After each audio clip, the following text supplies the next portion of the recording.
할렐루야. 우리 옆 사람하고 우리 반갑게 인사합시다. 옆 사람을 보면서 좀 정중하게 웃으면서 안녕하세요, 반갑습니다. 안녕하세요, 반갑습니다. 성도님은 아무리 봐도 복덩어리가 틀림이 없으십니다. 인사하세요. 성도님은 아무리 봐도 복덩어리가 틀림이 없으십니다. 사랑하고 축복합니다.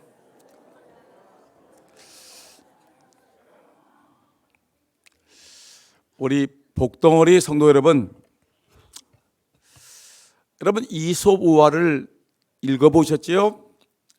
이솝 우화를 읽다 보게 되면 거기에 이 까마귀 이야기가 나오고 생쥐 이야기가 나옵니다. 여러분, 까마귀가 호두를 먹고 싶습니다. 근데 호두가 워낙 껍데기가 딱딱하다 보니까 먹을 수가 없으니까 아무리 부리를 쪼아도 호두가 까지지 않으니까 호두를 물고 저 높은 공중으로 올라가 가지고 거기서 호두를 바위 위에 또는 큰 돌짝 위에 던져버립니다. 그러면 호두가 높은 데서 바위에 떨어지니까 깨지겠지요. 그러면 까마귀가 그 안에 있는 호두를 까먹습니다. 머리를 씁니다. 여러분, 생쥐가 계란을 엄청 좋아합니다. 근데 계란을 좋아하는데 이 생쥐가 계란을 자기의 집으로 옮기기 위해서 어떻게 하느냐면 생쥐 한 마리가 계란을 가슴에 안고 벌렁 눕습니다. 깨지지 않게. 그러면 다른 생쥐 한 마리가 그 계란을 끌어안고 벌렁 누워있는 그 생쥐의 꼬리를 잡고 질질 끌고 가는 겁니다. 여러분, 미물인 까마귀도 살으려고 이렇게 머리 쓰고 몸부림을 칩니다. 미물인 생쥐들도 살아가려고 이렇게 머리를 쓰고 있습니다. 그런데 만물의 영장이라고 하는 우리 사람들이 좀 세상 살아가는 것이 힘들다고 해가지고 못 살겠다, 힘들다, 안 된다라고 여러분 삶을 포기해서 되겠습니까? 아무리 해도 안 됩니다라고 어떤 방법을 동원해도 힘들다라고 여러분 얘기할 수 있겠습니까? 어떻게 하든 방법을 찾으려고 몸부림쳐야 되지 않겠습니까? 머리를 써야 되지 않습니까? 까마귀도 머리를 쓰고 생쥐도 머리를 쓰는데 여러분, 우리 만물의 영장이라고 하는 우리 인간들도 살아가려고 하면 여러분 몸부림을 쳐야 되지 않겠습니까? 여러분, 안 되는 일들도 되게 만들어가는 것이 우리 만물의 영장 하나님의 사람들의 모습이 아니겠습니까? 여러분, 현대그룹 창설자인 정주영 전 회장의 그 빈대 이야기를 여러분 들어보셨지요? 아주 유명한 얘기인데 현대그룹 창업주인 정주영 회장이 젊은 날에는 이 막노동을 했습니다. 노가다판에서 막노동을 했는데 인천 공사 현장에서 이제 막노동 일꾼으로 일을 하고 있는데 돈이 없으니까 이 숙박비를 절약하기 위해서 이 회사가 운영하는 이 간이 식당에서 식사도 하고 거기서 잠도 잤습니다. 여러분, 근데 이 식탁 4개를 모아서 이제 다른 사람 다 퇴근하게 되면 이제 몇몇 사람들이 가난한 이 노동자들이 그 간이 식당, 그러니까 한바 식당이 되겠죠. 그 식당에서 식탁 4개를 모아가지고 간이 침대를 만들어서 거기서 잠자리를 마련했습니다. 근데 잠을 자려고 하는데 그 침대 모서리를 식탁 다리를 타고서 빈대가 얼마나 많은지 빈대가 몰려와 가지고 얼마나 물어뜯어 먹고 피를 뽑아 먹는지 감당할 수가 없습니다. 너무너무 힘든 겁니다. 잠을 잘 수가 없어요. 그래서 하루는 도저히 안 되겠다. 이 빈대의 습벽을 피하기 위해서 식탁 모서리에다가, 식탁 그 다리 있는 데다가 거기다 빈대가 못 올라오게끔 큰 세숫대야에다가 물을 가득 담아 놓고 빈대가 다리로 올라오면 빠져 죽을 거다. 그래가지고 했는데 식탁 내 모서리에다가 세숫대에다가 물을 잔뜩 담아놨더니 정말 빈대가 안 올라오는 겁니다. 올라오면 빠져 죽으니까. 근데 한 이틀 동안은 잠을 잘 잤는데, 근데 얼마 지나지 않아서 또 다시 빈대가 습격해오는 것입니다. 얼마나 물어뜯는지 잠을 잘 수가 없습니다. 그래서 불을 켜놓고 도대체 이 빈대라는 놈은 도대체 어디서 나오는 거야 라고 생각하고 있는데 깜짝 놀랐습니다. 빈대가 엉금엉금 슬금슬금 기어가지고 벽을 타고 올라갑니다. 벽을 타고 올라가던 천장을 올라가더니 천장 위에서 사람을 향해서 낙하하는 겁니다. 사람의 피를 빻기 위해서 저 천장에서 막 떨어지면서 사람들에게 붙어가지고 사람의 피를 뽑아먹는 이 음침한 빈대. 여러분, 정주영 회장은 이때 이 빈대를 보면서 많은 깨달음을 얻었다고 얘기합니다. 인간 정주영의 지혜보다 빈대의 노력이 더 귀하구나. 이 빈대의 노력하는 도전이 더 위대한 것을 발견하고 그는 빈대 철학이라는 이런 철학을 만들었습니다. 어떤 철학이냐면 빈대도 목적을 위해서 저토록 죽을 힘을 위해서 노력해서 성공하지 않느냐.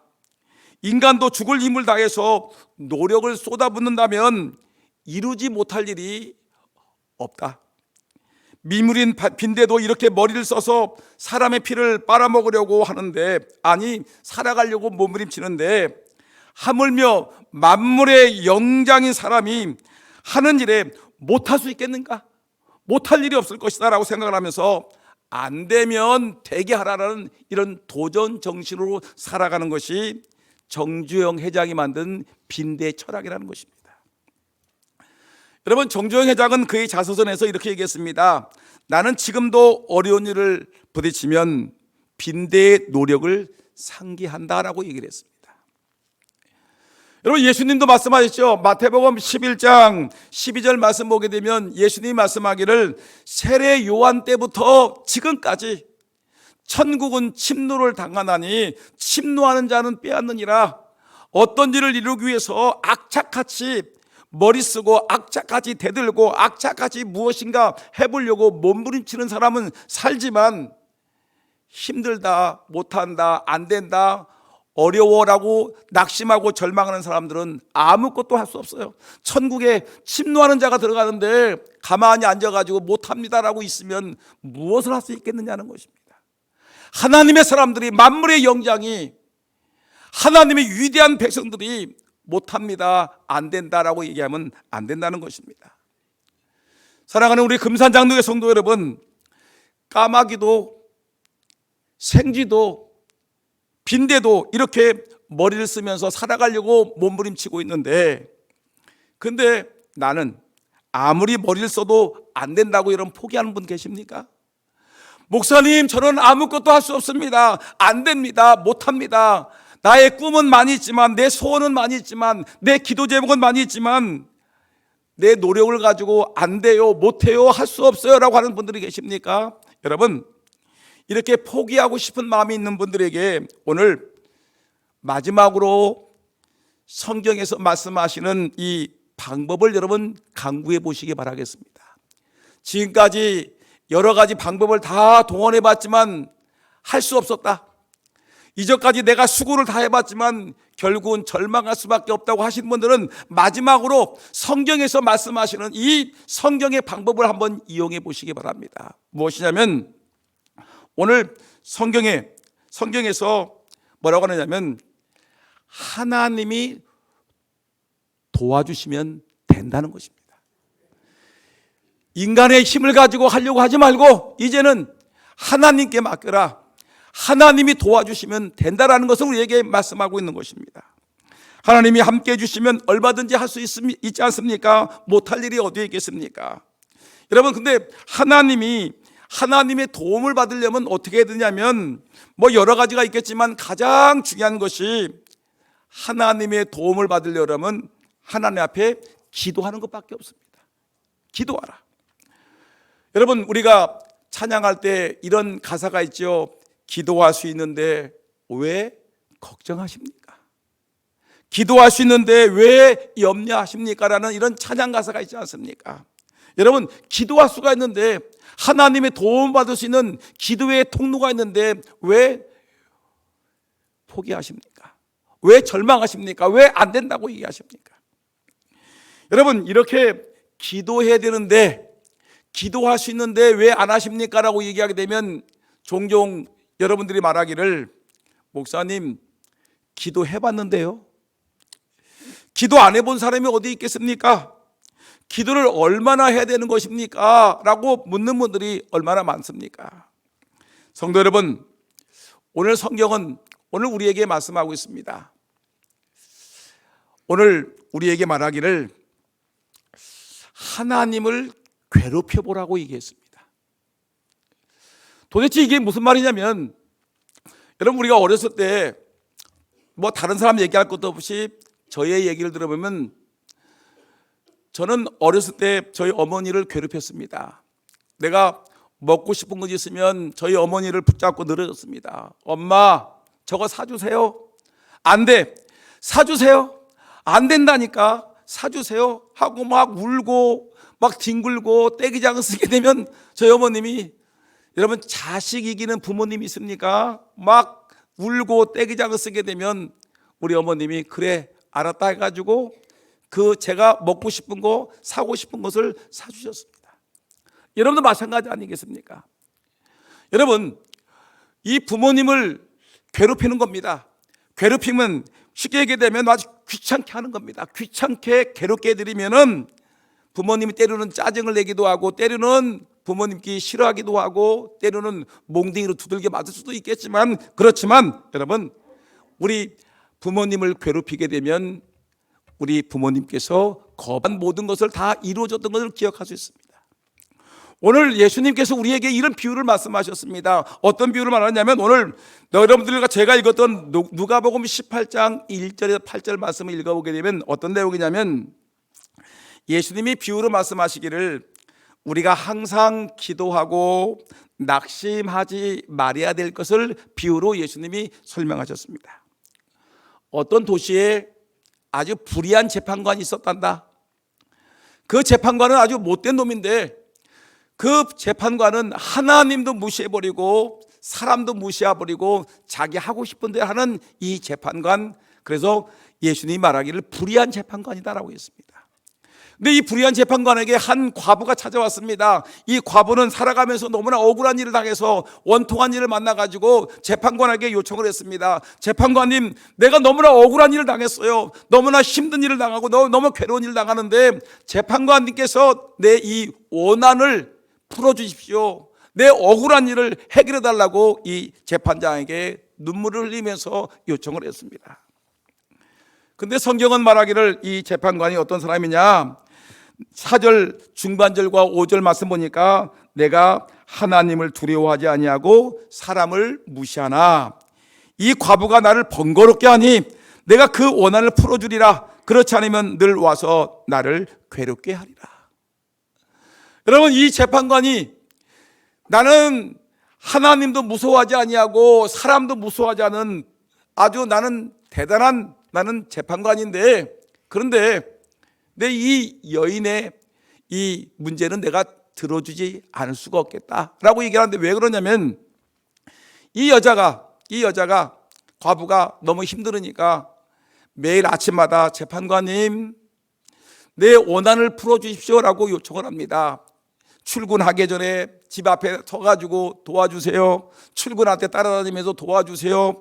직장까지 재판소까지 따라가면서 재판관님 내 원한을 풀어주십시오라고 막 끈질기게 막 늘어지는 겁니다.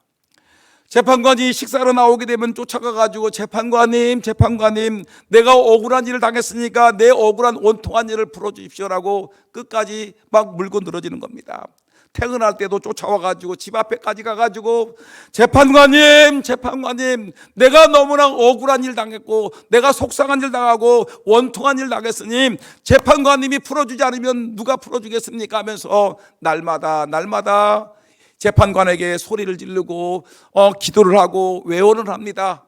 하루 이틀이지 않습니까? 힘들으니까 재판관이 하루는 생각하기를 내가 하나님도 무섭지 않고 사람도 내가 무섭지 않은데 가진 것이 없는 이 여인, 아무것도 백도 없는 이 여인, 돈도 없는 이 여인, 그러나 내가 이 여인의 소원을 들어주지 않으면 내가 너무나 힘들다, 너무나 번거롭다, 너무 귀찮게 군다, 너무 나를 괴롭힌다. 이 여인의 소원을 들어주지 않으면 날마다 나에게 쫓아와서 내 소원을 들으려고 나를 괴롭히고 번거롭게 하고 나를 귀찮게 하고 나를 괴롭힐 텐데 내가 이 여인의 소원을 들어줘야 되겠다. 그래서 이 과부의 소원을 들어줬다는 얘기하시면서 예수님이 뭐라고 했냐면 이렇게 얘기했습니다. 얘들아, 하물며, 따라합시다. 하물며.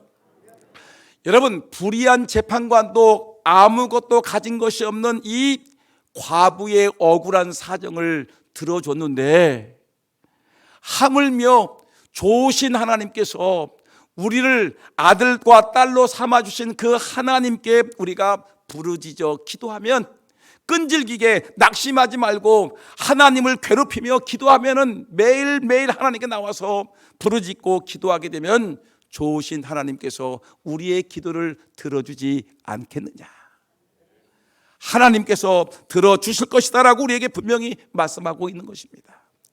여러분, 그러면 오늘 우리가 하나님을 괴롭히는 기도가 무엇이냐, 하나님께서 금방 응답해 주시는 기도가 무엇이냐, 하나님을 괴롭히는 기도인데 그 하나님을 괴롭히는 그 기도는 어떤 기도냐면 오늘 말씀 보니까 첫째가 뭐냐면 낭망하지 말고 끈기 있게 기도하는 것입니다. 따라합시다. 낭망하지 말고 끈질기게 기도합시다.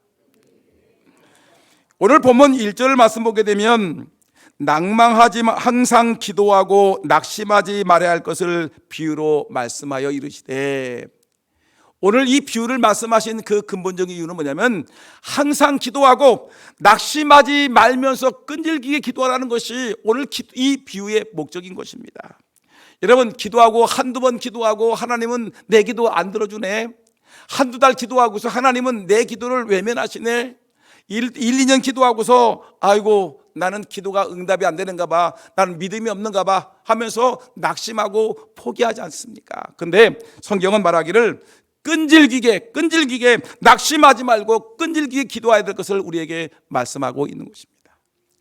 여러분, 구약 성경을 보게 되면 끈질기게 기도했던 몇 사람이 나오는데 가장 먼저 대표적인 끈질기게 기도했던 사람 중에 누구냐면 아브라함이 있는데, 여러분 창세기 18장을 보게 되면 이 아브라함에게 하나님의 천사가 나타났습니다. 그래가지고 이 하나님의 천사에게 하나님께 기도하지 않습니까? 그 당시에 조카 롯이 소돔과 고모라 성에 살고 있었는데 이 소돔성이 그 당시에는 아주 그냥 타락한 성이었습니다. 웅장하고 번창한 성이었지만 아주 타락한 성이었습니다. 막 동성애를 합니다. 아주 이 사람들이 악합니다. 하나님께서 유황불을 내리셔서 이 소돔과 고모라 성을 멸망하려고 계획하고 있는데 이때 아브라함이 하나님의 천사에게 기도하기를 하나님 어떻게 의인을 악인과 함께 심판할 수 있겠습니까? 안 됩니다. 그러니까 하나님, 내가 기도합니다.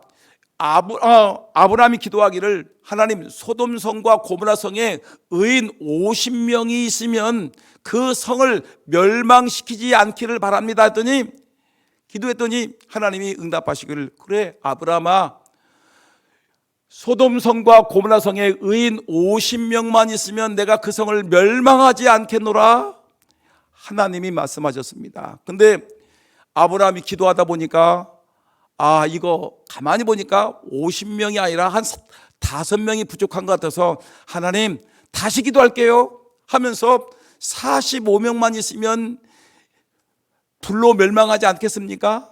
하나님이 말씀하기를 그래 아브라함아 네 기도 들어주겠다. 45명만 내놔라. 기도해 보니까 또 45명이 아니라 이건 뭐 40명도 안 되는 겁니다. 그래서 하나님 40명 해주세요 그랬더니 그래 40명. 기도해 보니까 또 아무래도 의인이 그 큰 성에 의인 30명이 없을 것 같아서 하나님 용서하고 들으세요. 내가 간절히 기도하오니 30명만 있으면 그 성을 용서해 주시겠습니까? 하나님이 그래 30명만 내놔라. 의인 30명만 있으면 용서해 주겠다. 또다시 기도합니다. 아브라함이 아무리 생각해봐도 도저히 안 됩니다. 하나님 20명 그래? 하나님 그러면 마지막으로 제가 한번 이 염치 불구하고 하나님께 끈질기게 기도하는데 그러면 10명만 있으면 그 성을 구해 주십시오라고 했더니 하나님이 그래 10명만 내놔라. 근데 여러분 오늘 이 본문의 말씀을 보게 되면 결국 10명이 안 돼도 하나님께서 어떻게 합니까? 조카 롯의 가족을 하나님이 구원해 주시는 것을 볼 수가 있습니다. 여러분 우리가 하나님 앞에 염치 불구하고 하나님 앞에 끈질기게 기도했던 이 아브라함의 기도를 기억해야 됩니다. 염치 불구하고 하나님 부끄럽지만 용서해 주십시오. 50명, 45명, 40명, 30명, 20명, 10명 6번이나 하나님께 기도하면서 하나님 용서해 주십시오. 그런 내 기도를 들어달라고 했더니 결국은 하나님께서 롯의 가족을 구원해 주시는 것을 볼 수가 있습니다. 여러분 또한 가만히 보게 되면 어떤 일이 벌어지냐면 끈질긴 기도의 대명사라고 얘기할 수 있는 아브라함의 손자 야곱의 얘기를 들을 수 있는데 여러분 야곱은 외삼촌 라반의 집에 가가지고 어떻게 했냐면 20년 동안 일을 해가지고 그가 큰 부자가 되었습니다. 아주 부자가 되고 가축을 크게 이끌고 아주 이 자녀들을 아내와 자녀들을 막 이끌고 대가족이 이제 나오기 시작을 했습니다.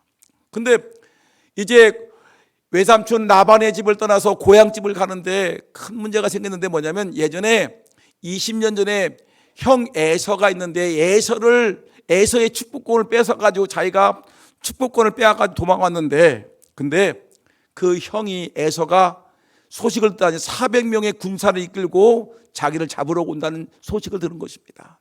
큰일 났습니다. 형 에서가 화가 나 있는데 20년 지난 지금도 화를 안 풀렸는데 40명의 그 병사를 끌고 자기를 맞으러 나온다고 하는데 이 야곱에게는 큰 문제입니다. 이거 형에게 잡히면 이거 재산 다 뺏기고 이거 내 가족들 다 죽이고 내 재산 다 뺏기고 나도 죽을 텐데 큰일 났습니다. 그래가지고 먼저 형의 마음을 달래기 위해서 형 에서에게 푸짐한 막 선물을 갖다 보따리를 갖다가 먼저 보냅니다. 그리고 가족들을 하나씩 보냅니다. 그리고 자기는 가지도 않고 야복강을 건너지 않냐고 야복강에서 밤새도록 고민하는 중에 기도하기 시작했습니다. 성경은 야복강에서 이 야곱이 천사와 함께 씨름하는 이 내용을 갖다가 기도하는 것으로 우리가 알고 있습니다. 밤새도록 그런 천사와 붙들고 밤새도록 야복강 강가에서 모래사장에서 천사들과 함께 씨름을 하고 있습니다. 밤이 새도록 이런 씨름을 하고 있습니다. 기도를 하고 있는 것입니다. 근데 밤새도록 씨름을 하고 기도를 하고 있는데 근데 저 동력 하늘에서 이 태양이 뜨고 있으니까 이 천사가 말하기를 얘야 이제 나 가야 돼. 나 좀 놔줘. 그랬더니 이 야곱이 말하기를 절대로 못 갑니다. 나에게 축복해주고 나에게 응답해주지 않고서는 내가 당신을 놔줄 수가 없습니다 하고 끝까지 천사를 붙들고 있으니까 천사가 기가 막혀서 말하기를 천사가 뭐라 했냐면 천사가 그의 허벅지를 팍 쳐버렸습니다. 그러니까 뼈가 부러져 버렸습니다. 여러분 뼈가 부러졌는데도 불구하고 이 야곱은 자기의 기도를 응답받기 위해서 천사님 하나님 나를 붙들어 주십시오. 내 기도를 들어달라고 막 붙들고 손을 놓지 않는 것입니다. 씨름에 여러분 상대방을 놓지 않는 겁니다. 그러니까 이 천사가 말하기를 그래 네 이름이 뭐지? 제 이름은 야곱입니다. 야곱 발뒤꿈치를 잡고 나온 놈. 그래 좀 얍상 맞지? 근데 내가 오늘 보니까 내가 대단하다. 그러면서 말하기를 내 이름을 이스라엘이라고 부르리라. 여러분, 이스라엘, 지금도 이스라엘 나라가 있죠. 이스라엘이라는 말은 승리자라는 것입니다. 하나님과 견주어도 승리했고 네가 사람들과의 견주어도 너는 승리자가 될 것이다 하면서 하나님께서 야곱에게 야곱의 이름을 부르지 아니하고 너는 지금부터 이스라엘이라고 부르리라 하면서, 여러분, 그러니까 그때서야 야곱이 기도를 멈추게 된 걸 볼 수가 있습니다. 여러분, 기도가 응답이 될 때까지 끈질기게 낙심하지 말고 천사가 나는 이제 가야 된다고 얘기하는 그 순간까지도 붙들고 하나님, 내가 이 기도가 응답되지 않으면 나는 살 수 없습니다. 끈질기게 여러분, 다리가 부러져도, 여러분, 고난이 와도 하나님께 끈질기게 기도했더니 놀랍게도 야곱의 모든 기도는 응답되는 놀라운 역사가 있게 된 것을 볼 수가 있습니다. 여러분, 기도하셔야 됩니다. 며칠 동안 기도했다고 되는 게 아닙니다. 몇 달 동안 기도했다고 천만의 말씀이에요. 때로는 몇 년 동안, 아니면 내 생에 다해서 기도할 때가 있습니다. 여러분, 끝까지 기도하게 되면 하나님이 응답해 줄 줄 분명히 믿습니다. 열왕기의 5장에 보게 되면 여러분들이 너무나 잘 알고 있는 시리아의 이 장군 나아만 장군에 대한 이야기를 우리가 읽을 수 있습니다. 나아만 장군은 문둥병이 걸렸습니다. 나병이라고 얘기하기도 하고 요즘 들어서는 한센병이라고 부르는 이 한센병이 걸렸는데, 여러분, 이 한센병이 걸리게 되면 몸이 썩지요. 피부가 썩지요. 그리고 막 눈이 뽑아지고 기가 떨어지고 막 그러지 않습니까? 아주 비참한 피부병인데, 이 한나라의 유명한 장군이 이 한센병이 걸렸으니 비참하지 않습니까? 그런데 약은 다 써도 안 낫고 의사를 다 불러도 낫지 않으니까 소식을 듣기를 이스라엘에 가게 되면 유명한 선지자 엘리사 선지자가 있는데 그 선지자는 용해서 모든 병을 다 낫게 합니다. 나아만 장군에게 요청합니다. 그러니까 나아만 장군이 그래, 이스라엘 나라에 가게 되면 그 엘리사 선지자에게 한번 가보자. 그래서 신하들과 많은 군사들과 예물을 들고 지금 나아만 장군이 말을 타고 엘리사를 찾아왔습니다. 근데 엘리사가 문도 열어보지 않냐고 왔대? 그러면 그 나아만 장군에게 얘기하거라. 저 요단강에 가가지고 7번 목욕을 하게 되면 나아만 장군의 그 피부병이 깨끗하게 나아질 것이니라. 그래서 신하에게 전했더니 나아만 장군은 생각하기를 내가 한나라의 유명한 장수인데 엘리사가 나한테 쫓아나와서 버선발로 쫓아나와서 오셨습니까? 라고 인사하고 정중하게 모시고 아주 자기를 잘 치료할 줄 알았는데 문도 열어보지 않냐고 가서 요단강에 가서 7번 목욕을 하셔요 라고 얘기하니까 화가 난 겁니다. 얘라 모르겠다. 야, 기분 나쁘니까 돌아가자. 집에 가자. 야, 우리 수리아에 가도 시리아에 가도 이 요단강보다 더 넓고 깨끗한 물이 있는데 기분 나쁘다. 가자라고 얘기했더니 신하들이 머리를 조아하면서 얘기합니다. 장군님, 어떤 의사가 이보다 더 처방을 더 심하게 하고 나쁜 처방을 해줘도 우리 병자들이 거기에 순종해야 되는데, 장군님 생각해 보십시오. 저 요단강 가서 7번 목욕하러 하는데 그게 뭐 힘들겠습니까? 해서 안 되면 가면 되지 않겠습니까? 여기까지 와가지고 엘리사 선지자가 말하는데 그걸 거역할 필요가 뭐가 있겠습니까? 나아만 장군 가만히 들어보니까 그 말이 옳은 것 같아서 그래, 한번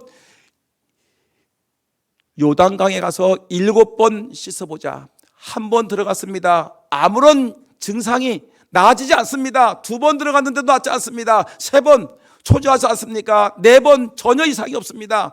변화가 없습니다. 5번, 6번 들어갔는데 나아만 장군도 이거 속은 거 아니야? 그 주변에 있던 신하들도 이거 큰일 났네 라고 생각하고 있는데, 그래, 마지막 7번째 요단강에 들어가서 몸을 담고 딱 나오는 그 순간에 여러분, 마지막까지 엘리사 선지자의 순종해서 7번 요단강에 들어가서 나오는 그 순간에 그의 나병은 깨끗하게 치유되고 그의 피부는 어린아이의 피부같이 깨끗한 피부가 되었습니다. 할렐루야, 할렐루야. 여러분, 끝까지 포기하지 아니하고 끝까지 내 생각대로 하지 아니하고 하나님의 말씀대로 끝까지 순종했더니 절망하지 아니하고 낙심하지 아니하고 포기하지 아니하고 하나님 말씀에 끝까지 순종했더니 여러분 그의 피부가 깨끗하게 치유되었더라. 하나님 예수님이 말씀하셨습니다. 예수님 말씀하시기를 괴롭혀라. 하나님을 괴롭혀라. 여러분 끈질기게 하나님 앞에 매달리십시오. 여러분 힘들고 어려워도 끈질기게 하나님께 하나님 내 병을 고쳐주십시오. 하나님 우리 아들 딸들 하나님 도와주십시오. 여러분 기도 제목을 놓고 기도하게 되면 하나님께서 좋으신 하나님께서 우리의 기도에 응답해 줄 줄 믿습니다. 또 하나 하나님을 괴롭히는 기도의 또 하나의 뭐냐 응답이 빠른 기도는 어떤 것이냐면 하나님께 간절하게 기도하는 것입니다. 간절하게 기도하는 것입니다.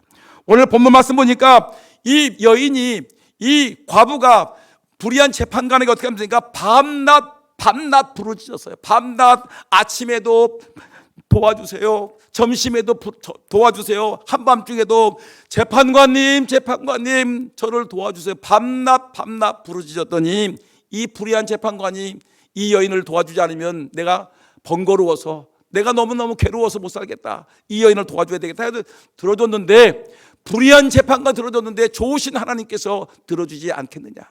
여러분 밤낮 부르짖는 은혜가 있기를 소원합니다.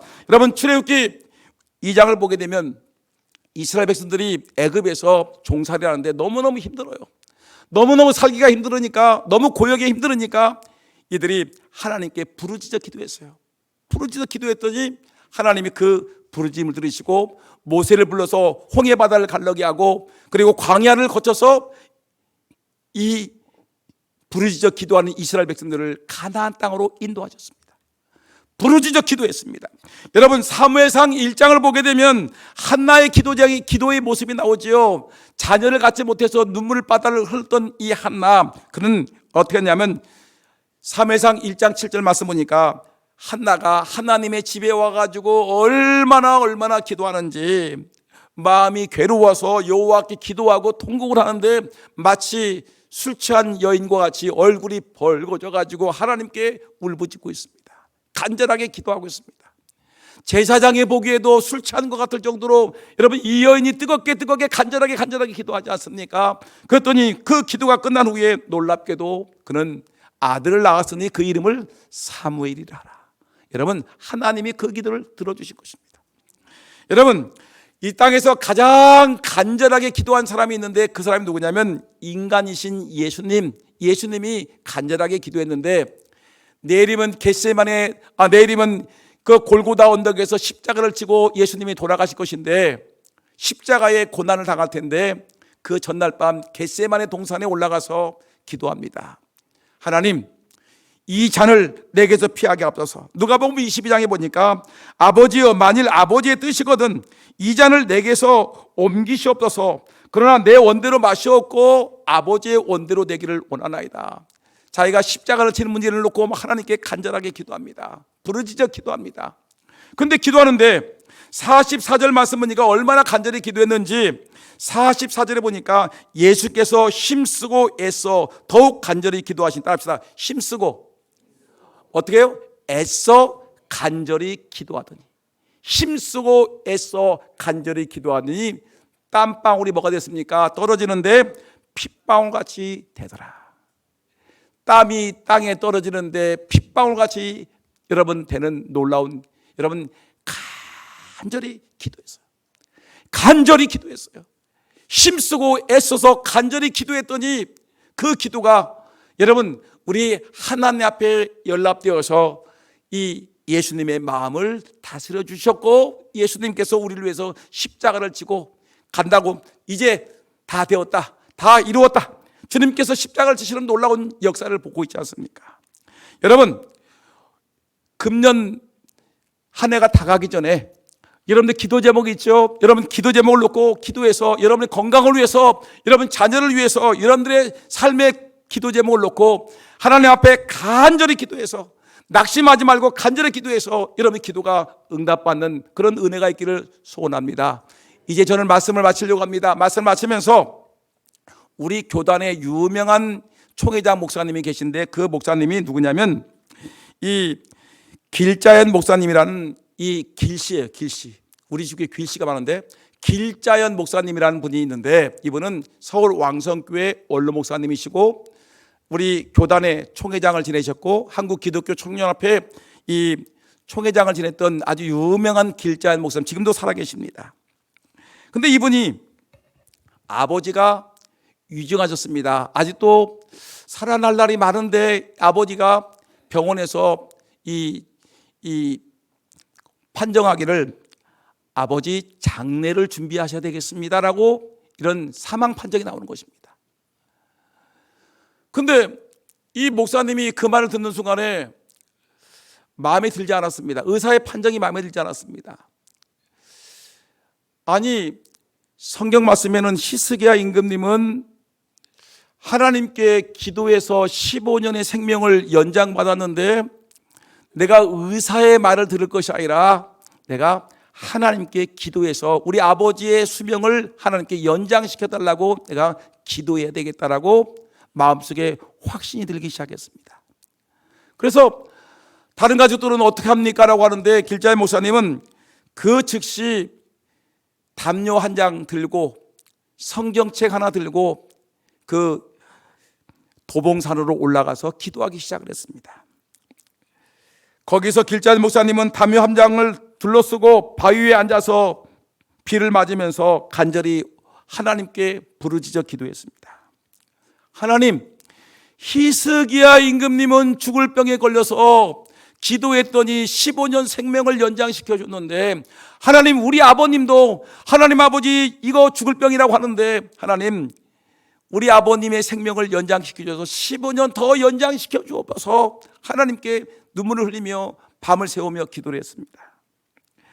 아버지를 위해서 담요 한 장 덮어쓰고 응답받을 때까지 도봉산 그 바위 밑에서 바위틈에서 앉아서 부르짖는 이 효성스러운 아들 얼마나 귀합니까? 이 아들이 아버지를 위해서 눈물을 뿌리며 기도하지 않습니까? 여러분, 그렇더니 하나님께서 이 길자연 목사님을 위대한, 여러분 그 왕성교회가 얼마나 왕성해지는지 수천 명 수만 명이 모이는 교회가 되었고요, 우리 교단의 총회장이 되었고요, 한국 기독교 총회장이 되었습니다. 바위를 붙들고 부르짖어 그는 계속해서 주님께 부르짖었습니다. 하루 이틀이 아니었습니다. 일주일 동안 외롭게 앉아서 금식하며 하나님께 부르짖어 기도했습니다. 아직까지 마음에 응답이 오지 않습니다. 일주일 동안 금식하며 바위틈에서 기도했는데 응답이 되지 않습니다. 포기하지 않습니다. 낙심하지 않습니다. 절망하지 아니하고 또 2주일을 하나님께 밤낮 부르짖어 기도했습니다. 15일째 되는 날 하나님의 은혜가 이 목사님의 마음속에 잔잔한 세미한 음성으로 들리면서 마음에 평안이 밀어드는데 하나님이 말씀하시기를 다 나았느니라, 다 나았느니라. 이 평안과 확신을 가지고 이제 기도를 마치고 내려왔더니 집에 내려왔는데 장례 준비를 하는 집안이 아니라 그 위중하던 임종을 앞두고 있던 아버님이 완쾌되어서 건강하게 생존하고 계시는 것입니다. 더욱 놀라운 것은 그의 아버님 길자연 목사님의 아버님은 그가 기도한 대로 15년 생명을 연장받으셔서 15년 3개월을 더 사셨다가 하나님의 부름을 받았다는 것입니다. 여러분, 우리도 기도해야 되지 않겠습니까? 우리는 너무나 약하지 않습니까? 조그만 어려운 일 만나면 그냥 포기해버리고 이거 안 돼, 못해, 할 수 없어. 여러분, 까마귀도 호두를 먹기 위해서 호두를 물고서 저 높은 꼭대기에 올라가서 땅에다가 집어던져서 호두를 까먹는데, 생쥐는 계란을 좋아해서 계란을 여러분 품에 안고 나가는데, 빈대도 여러분 먹고 살기 위해서 그렇게 사생결단을 하고서 달려드는데, 만물의 영장이라고 하나님의 백성들이 왜 이렇게 무기력합니까? 당당하게 은혜의 보좌 앞에 나가야 되지 않겠습니까? 은혜의 보좌 앞에 나라 때를 따라 긍휼히 베풀어 주시는 그 하나님께 하나님 간절하게 기도해야 되지 않겠습니까? 간절하게 끈질기게 하나님을 괴롭혀 보십시오. 어머님 아버지를 괴롭혔던 어린 시절에 아버지 어머니를 괴롭히면서 달라고 요청했던 그때와 같이 영적으로 우리 아버지에게 여러분 끈질기게 주세요. 달라고요. 주세요. 달라고요. 내 병은 고쳐주세요. 우리 아들, 딸들 시집가고 장가가게 해주세요. 우리 아들, 딸을 좋은 길로 인도해 주세요. 하나님께 기도해야 되지 않겠습니까? 기도하게 되면 하나님이 응답해 주실 줄 믿습니다. 하나님을 괴롭히는 기도, 응답이 빠릅니다. 어떤 기도입니까? 끈질기게 기도하는 기도, 간절하게 기도하는 그 기도, 하나님이 반드시 응답해